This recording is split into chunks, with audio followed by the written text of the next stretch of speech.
Everybody, sorry I'm a little bit late. I just had to do an update on the iPhone. Um, Due to power cuts and stuff like that in the local area, I couldn't really do any footage at all this week. So I just thought I'd do this live video and sure, whatever. There's just a little update on my Toyota Corolla. I had got plans to do more footage and more videos and all on this car.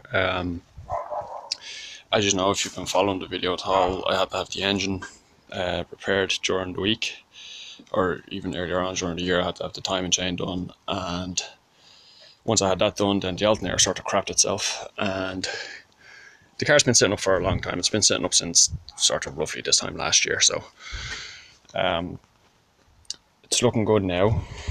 It's I did polish it and clean it all up yesterday and stuff like that, and I had it looking really well, and drove up to a local dealership in order to have new tires put on, and as you can see, I got really decent, good tires. I did ask for sort of budget high mileage, and that's exactly what I got. And these tires are almost brand spanking new. You can see they're made in the 14th week of 2018, so yeah, they're not really all that old. Everything in the engine is running really well. I'm just gonna pop the hood. So as I was saying, like, I have been looking after the car really well this year, and I really wanted to put it back on the road and make more content for the channel and stuff like that. But as you can see, the alternator is new, like it's all been reconditioned and stuff, and that was a bit of a pain in the head to do, because the first couple of times I had it done, there was the engine light issue coming on and the battery light coming on, and it just really wasn't it just wasn't working all that well for me. So once I got that fixed, like, the guy wasn't too pleased that I kept going back and telling him, hey, listen, the work you were doing wasn't all that great. I've now got the car up and running. The engine on it is absolutely fine. Sorry, I'm just doing some last touches here on the old bodywork. So yeah, he wasn't really all that happy that I kept going back, and then eventually he did fix it properly for me. And as I said yesterday, I went up to a place in Mullingar, close to where I live, and I was expecting to get balance and tracking done on the car, along with the 4 new tires.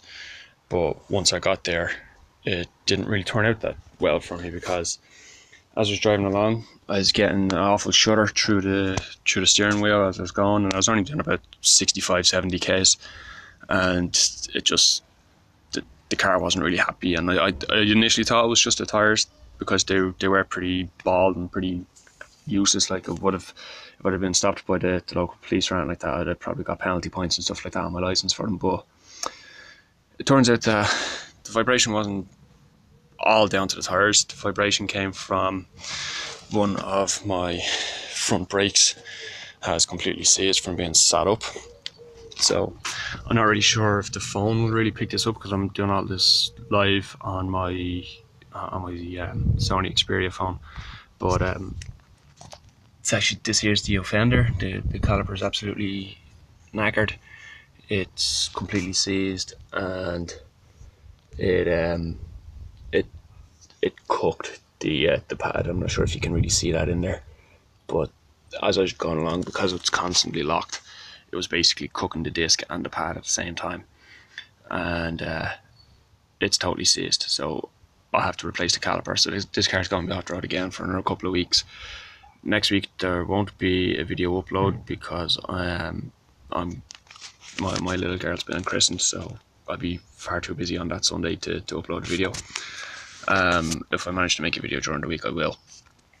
But in regards to other updates on this car, I did tell you after I'd done the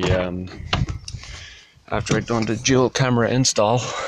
If I just give me 1 second, I did put in the dash cam, and I'll just show you now.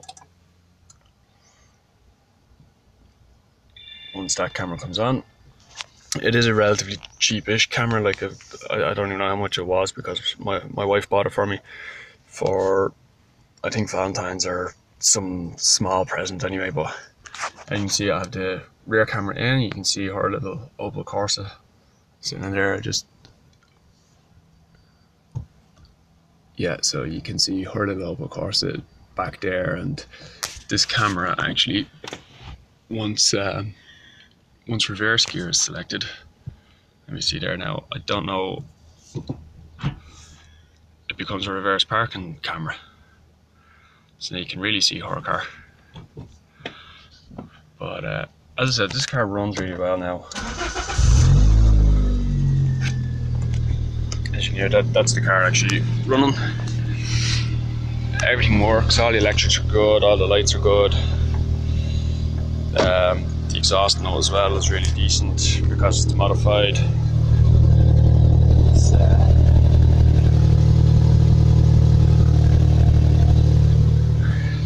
That's a Magnaflow from cap back to, as you can see, twin back boxes. So that's the car does get pretty loud. But up front, it's really quiet. Just raise the bonnet again.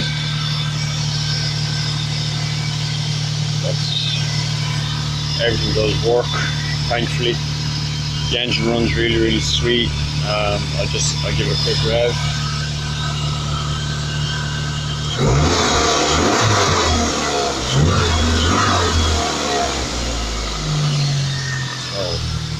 So here there works. Everything's working. Like, I've kept it in really good nick. I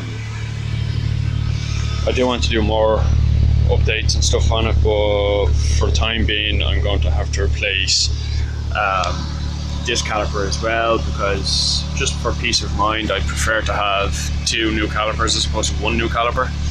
So once I get the calipers done, I'll then have to do the pads and discs, so they'll be in future videos. I was going to do a video yesterday up at the tyre centre when I was getting the tyres done on the car, but with all the bad news and all that, I was just really ticked off, and the battery was running low on my phone. I hadn't got my GoPro charged. I didn't take with me my my Canon, so I didn't have any sort of real recording material with me. But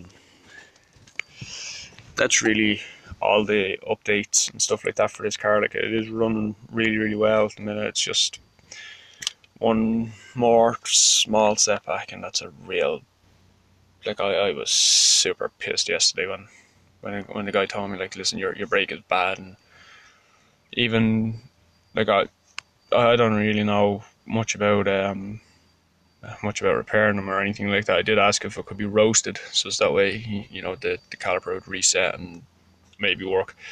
But I was advised that it's totally seized and I shouldn't really drive the car at all, not in that condition with the front brake sort of locked on. So as I was driving home yesterday, I had to stop into a service station and I bought really cheap water, and you can actually feel the heat off that disc. Like, it was super hot. Like, when I got into the tire shop and the guy had the wheels off the car, he called me. He said, hey, listen, your front right driver side is totally seized. You should come and have a look at this.